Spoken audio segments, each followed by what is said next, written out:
So, time limit of finalizing the provisional assessment. The proper officer shall finalize the provisional assessment within 2 months of the receipt of an intimation from the importer or the import exporter or for authorized representative of the customs broker.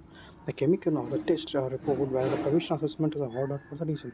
An inquiry or investigation or verification report where the provisional assessment is ordered for the case. However, for the documents are imported, and documents or information required to furnish to the importer or the exporter are requested by the proper officer made available. Intermediately, time period of 2 months shall be reckoned at the date of last invitation. Further, as documents information required to be furnished by the importer or exporter, as the case may be requested by the proper officer, are not made available or made partly available, or no further extension of time has been allowed, the proper officer shall proceed to finalize the provisional assessment within 2 months from the expiry of the time from the submission of the said documents or information. The Commissioner of Customs concerned may allow for a reason to be recording in writing further time period of 3 months by a proper officer not able to finalize the provisional assessment within the period of 2 months.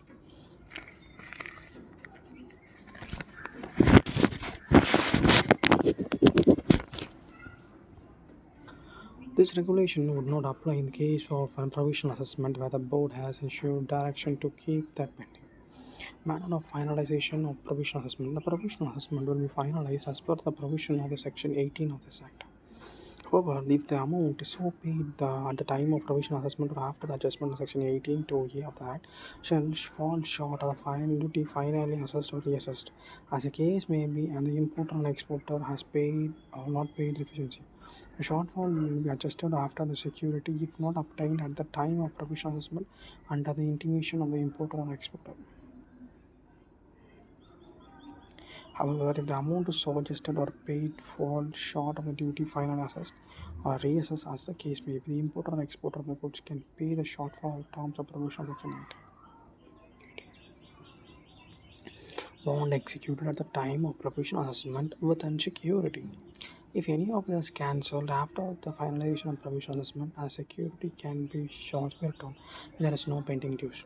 Where the final assessment is a contrary to the provisional assessment, the proper officer will pay pass a speaking order following principle of natural justice, where the final assessment conforms the provisional assessment.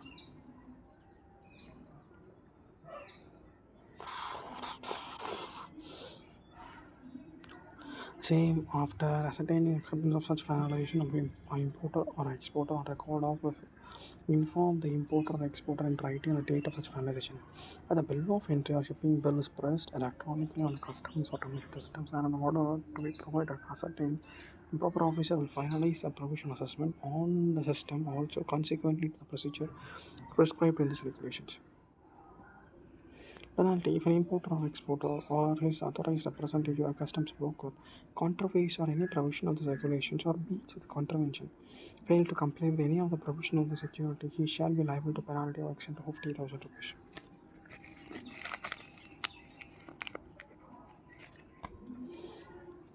Mr. Krishnan Bansali is an importer some of the garments from Paris. He is unable to make a self-assessment under Section 17(1) of the Customs Act 1960 because the differential rates of different kinds of material. Hence, he shall make a request to write to the proper officer. The provisional assessment pending technical testing. He is eligible for apply the provisional assessment.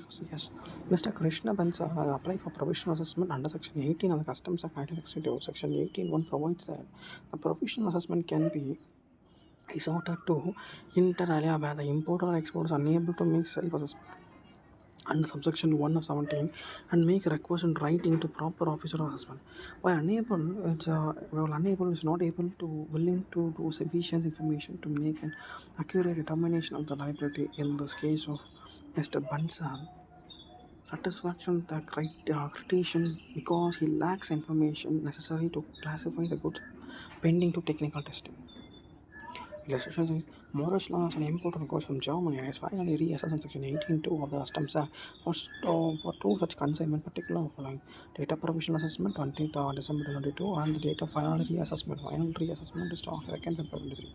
Duty demand for the first consignment is 1,80,000. Refund of the second consignment is 4,20,000.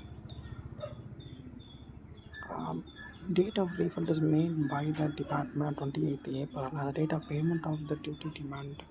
Duty is 5th February 2024. Determine the interest payable and receivable if any of this more is all the final.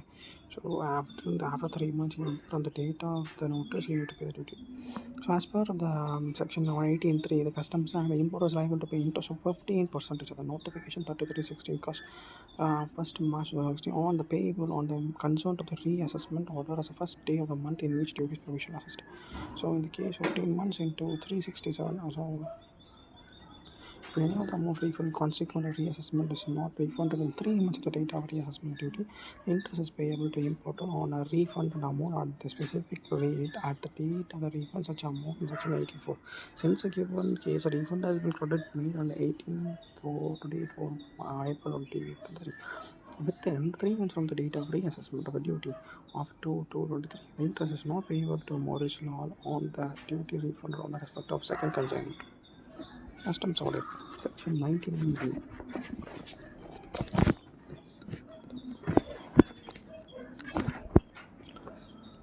Customs audit section 19A. In the supervision of on-site post clearance audit on the permission of the importer and exporter regulation 2011, the government has notified customs audit regulation 2019. For the reason, separate section 99A is introduced authorizing the proper officer to audit the assessment that has already been conducted at the time of customs clearance. Such audit is permitted to carried out swiftly either at the premises of the auditee or at the office of the proper officer. It may be noted that auditee is defined in the section to include not only the principal, importer, expert, but also person concerned themselves dealing with the goods tracked in section 12 of Customs Act. In section 2018 regulation, auditees are defined in 2C of section 1812. The person who is subject to an audit under section 99A of the Act is included in the importer or export or a custodian approved under section 45 or a license of a warehouse or any other person concerned directly or indirectly in clearing, forwarding, stocking, carrying, selling or purchasing of imported goods or export goods or dutiable goods. Certain features of audit procedure as follows. The auditee is to preserve the records for conducting the audit for a period of 5 years. The risk-based assessment will identify the person. Risk-based assessment will identify person to be audited. The audit will be conducted at the homes of the auditee by the authorized officer who will intimate under 15 days in advance of their scheduled visit. Based on the finding, auditing has accepted the liability and voluntarily discharge the duty.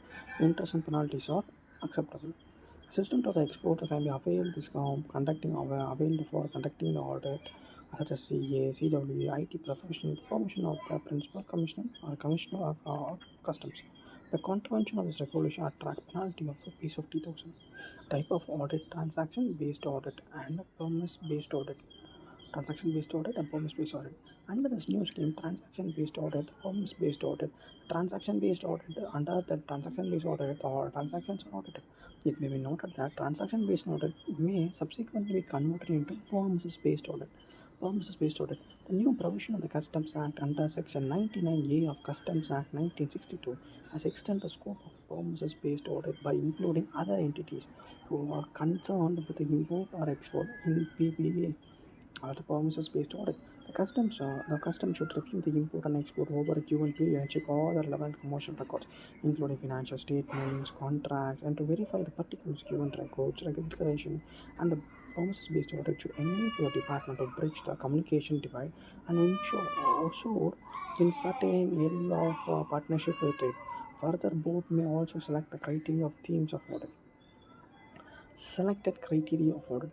The Director General of Analysis and Risk Analysis Management has been entrusted to responsibility by identifying the potential focus area and entities that various types of audits. Executive commissioners or the audit assess the audit commissioners. The executive customs officer shall also assess the audit commissioners in the conduct of transaction-based audit or promises-based audit. The Chief Commissioner shall put into place a suitable monitoring arrangement to review the progress and review the performance of the audit. Apart from the overall supervision, the overall Chief Commissioner shall examine on a selective basis 5% of the audit reports selected randomly based on the quarterly report submitted by the Audit Commissioner to ensure that the audit has been conducted as per the prescribed procedures.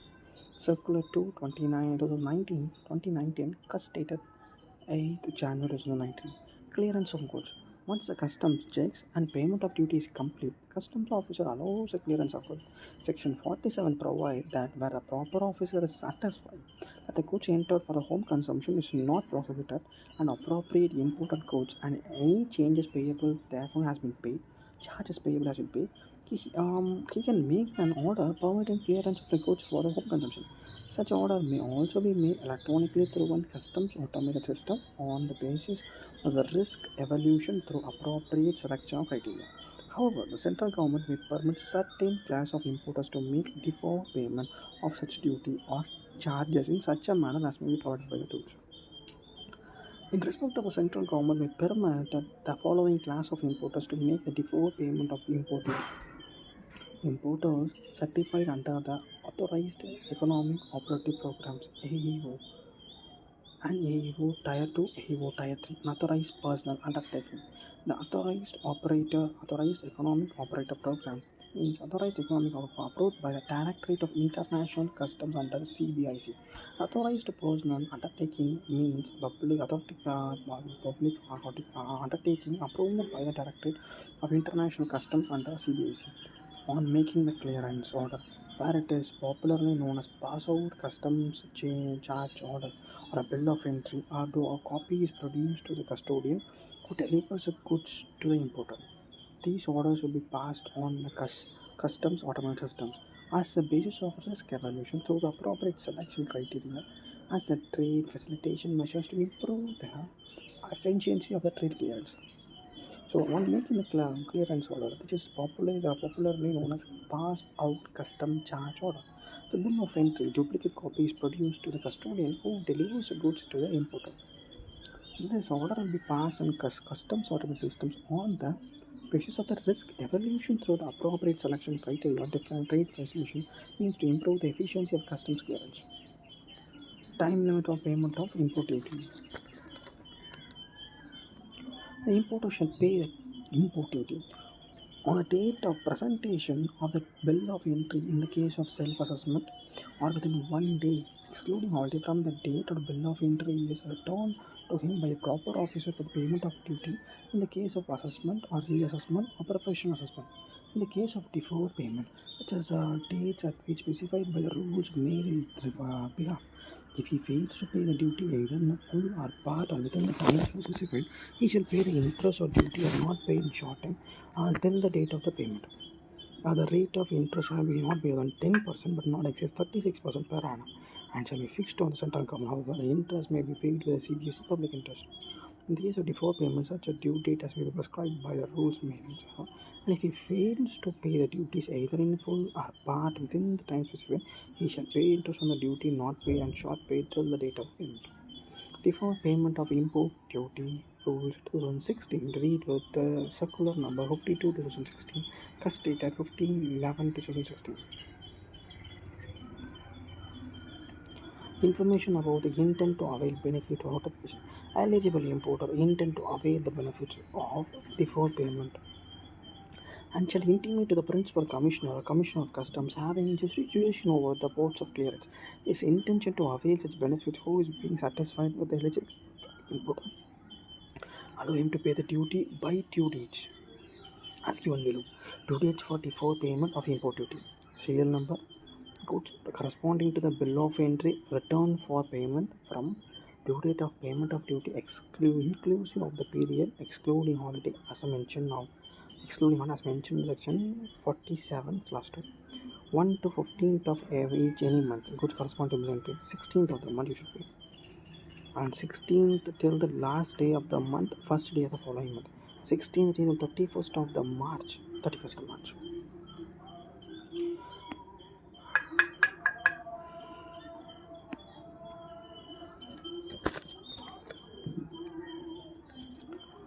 Electronic payment of duty. Eligible importer shall pay the duty electronically.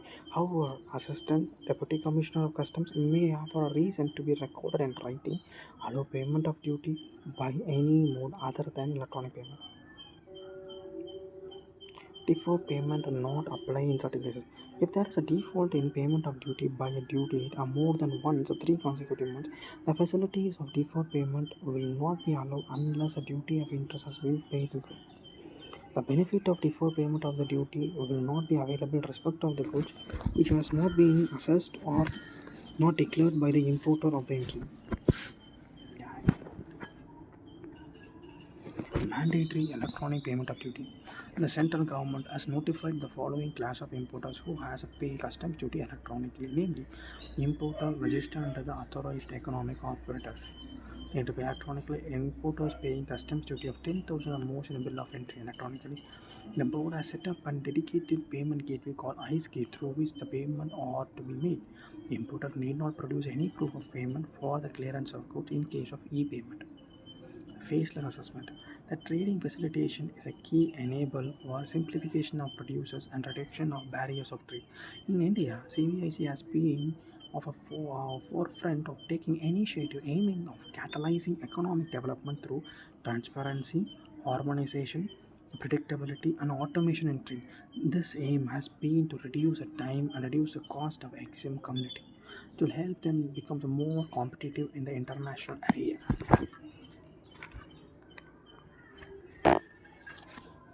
In the line of momentum, CVS has implemented a new generation reform through the Turant Customs, strongly enabled by technology. The Turant Customs is a mega form for the easy doing business.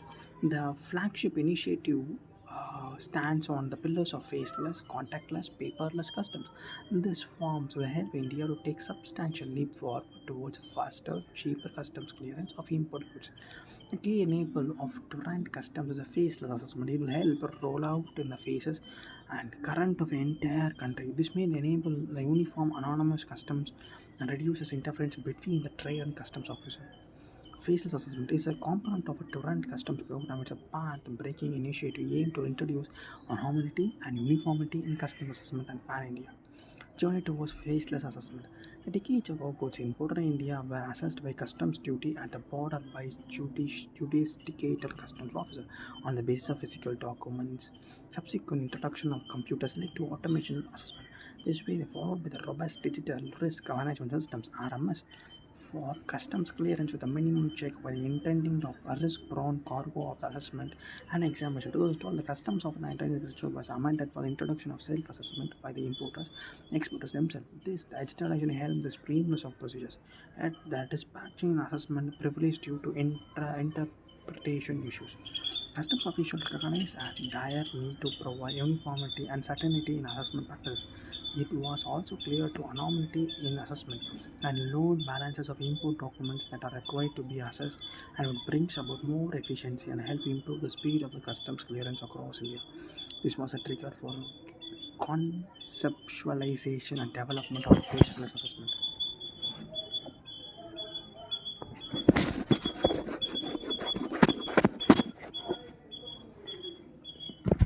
What is a faceless assessment? A faceless assessment is a major or customs reform which the bill of entry that is identified for scrutiny. Non-facilitated bill of entry is assigned an assessment officer who is physically located at the customs station, which is not the port of import in the customs authority system. In separate assessment process for the physical location of port or import using technology platform. The faceless assessment is also referred to virtual assessment or anonymized assessment using a technology platform to separate the customs of assessment procedure from the physical location of the customs officer at the port of arrival. This measures is an bolster effort to ensure objectivity, free, fair, and such assessment. From the importer perspective, there will be no changes of in-process filing a bill of entry. He will continue to file documents including bill of entry and supporting documents on the icegate port. Key objective of faceless assessment. Anomaly is assessment of reduce physical interference between the trade and customs. Speed of customs clearance through efficient utilization between manpower, great uniformity or assessment across location, promoting sector specific functional specialization in assessment. Payment through Payment to electronic cash ledger and declaration duty credit ledger. The ledger or the form of payment or duty or interest penalty etc. Section 51A. New system of leverage payments. Automations enable the customs clearance, import and exportation. He may be inside Section 51A. This provides advanced deposit which may enable the payments of duties, taxes, free interest penalties through electronic cash ledger. This is the welcome measure that can avoid delays in payment of duty and amount being transferred to CHE.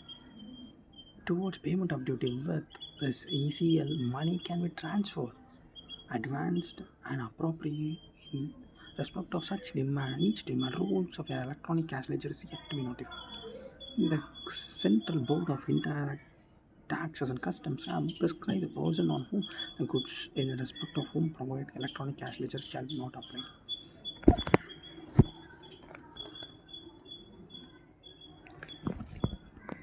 The use of authorized mode of payment, person who has regularly made payment of duty, interest, or even penalty, if any of the permitted to deposit a certain amount of money, and then when the occasion to make a payment arises, they may pay with a debit on the balance in the deposit account. Electronic cash ledger, person who may be required to regularly make payment or import exporter of customs broker. Every deposit made through duty, interest, penalty, fee, or other sum payable of the person under the provision of the Act, under the Customs Tariff Act 1975, and under any other law of time being forced, the rules and regulations made therein. Using authorized mode of payment shall subject to prescribed conditional restriction be calculated to the electronic cash ledger and such a person to be maintained in the prescribed manner. Amount available in the electronic cash ledger may be used for making payments towards duty, interest, penalty, fees, or any sum payable under the provision of the Act, under the Customs Tariff Act 1975, or under any other law of time being enforced. The rules or regulation made therein in the prescribed manner and conditions of prescribed time limit. Balance in the electronic cash ledger after the payment of duty, interest, penalty, fee, or any other amount payable under this refunded in the prescribed manner. Board is empowered to exempt the deposit made by specific class or person in which respect a specific category of goods for all of the provision of section necessary expected to do so. CBSE is exempted following deposit under the section of 51A with the respect of the goods imported or exported in customs station. These customs automation systems is not in place. The respect of accompanied baggage. It will be noted that exemption also available in deposit respect of goods imported or exported for at the international courier terminal and the 1st April to 31st March 2003.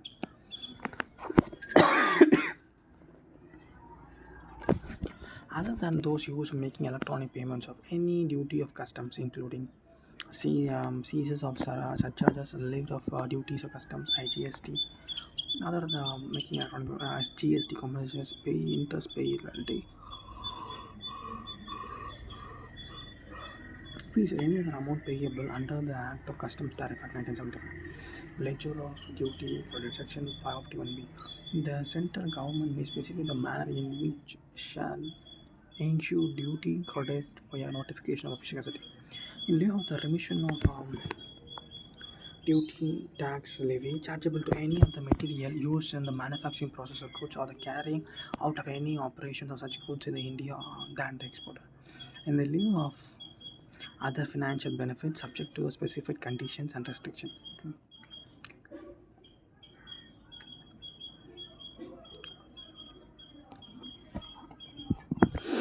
Duty credit shall be examined in the customs automation systems on forms of electronic duty credit ledger of person who is receipt in such a goods limit and prescribed manner. The receipt of credit available in electronic credit duty or credit ledger may be used for the person to whom the issue or a person to whom the transfer towards making the payments of duty payable under the Customs Act, under the Customs Tariff Act 1975 prescribed manner. Like the duty credit ledger will enable credit value and duty remission to given the respect of export.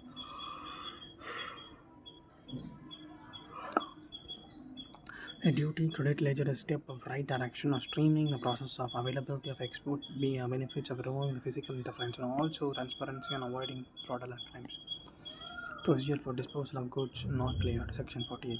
If there is any of the goods imported from the place outside India which may not cleared either for home consumption or the warehouse within 30 days, such further time the proper officer may allow or a title of important goods to relinquished. Section 23. Those custodian of goods are permitted within the approval of Customs Department after given notice to the importer to sell the goods by auction.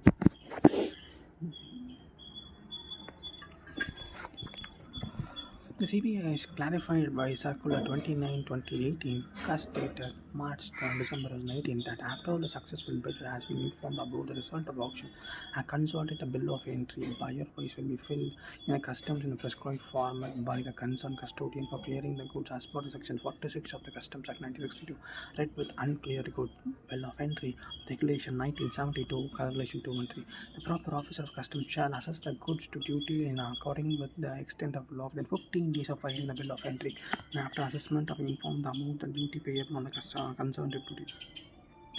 The auction goods shall be handed over to successful bidder after the assessment or carried out order given by a proper officer or a payment of dues. In the case of sensitive goods like animals, foodstuffs, hazardous goods, etc., the custodian with approval of the proper office can sell the goods even before the expiry of 30 days. Similarly, in the case of arms, ammunition which cannot be sold in public auction, the disposal regularity of laws made in the storage of goods in the warehouse in the clearance of raw removal. Section 49, where the assistant commissioner or deputy commissioner is satisfied about the application of the imported goods. The goods cannot be cleared within the reasonable time in the case of imported goods and where dutiable or not entered for home consumption. The goods cannot be removed for deposit in the warehouse within the reasonable time in the case of imported dutiable goods entered for warehousing. This is such a case, goods can be stored in the public warehouse for the period of not exceeding 30 days. Such goods of deposit under the public warehouse will not be removed under Chapter 9 of the Act. Therefore, the Principal Commissioner, Commissioner of Customs, shall extend the period of storage of 30 days. For instance, a single window NAV module has launched a major customs station during delay of obtaining NOC from the various government agencies before clearance of goods. CBS clarifies Section 49 warehousing facility to be resorted. Exportation.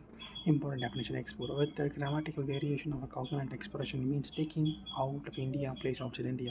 Export goods means goods which are taken out of the place of India. So where the deposit in public warehouse not been covered, the warehouse side, where the public or professional or principal of commissioner was told me extend up to period of storage of 30 days at a time.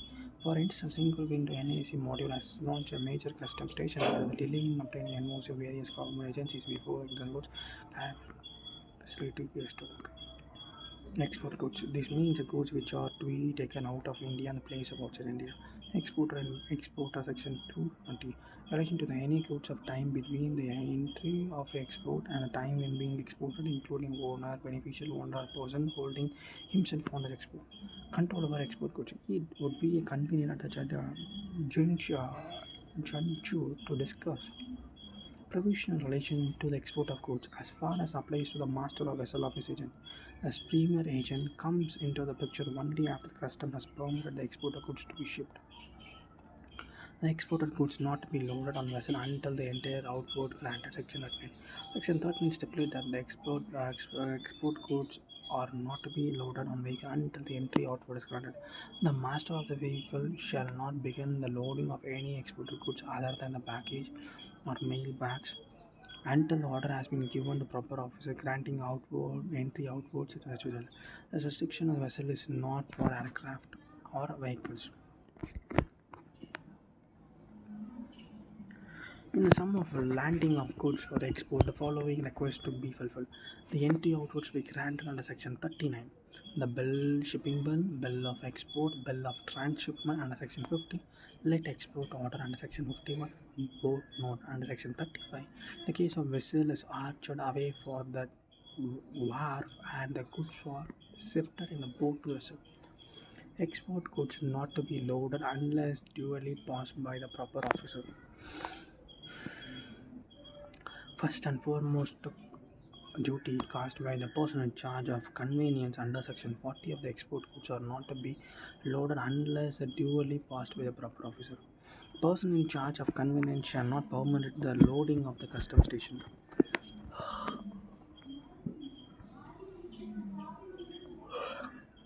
For exported goods, after the package or mail bags, unless a shipping bills or bill of export or bill of transshipment, as the case may be duly passed by the proper officer, has been handed over by him by the him by the exporter, or baggage or mail bags, unless his exporter has been duly permitted by the proper officer. This section applies to all type of conveyance. These goods can be taken on board only when they is accumulated by the following documents. In the case of export goods, other than the baggage and main documents, the goods shall be accumulated by shipping bill, bill of export, or other used in the sea and airports, bill of export, land customs division, bill of transition or transmission board, are duly passed by proper officer. In the case of baggage and mail bags, and they should be permitted by the customs for by exports.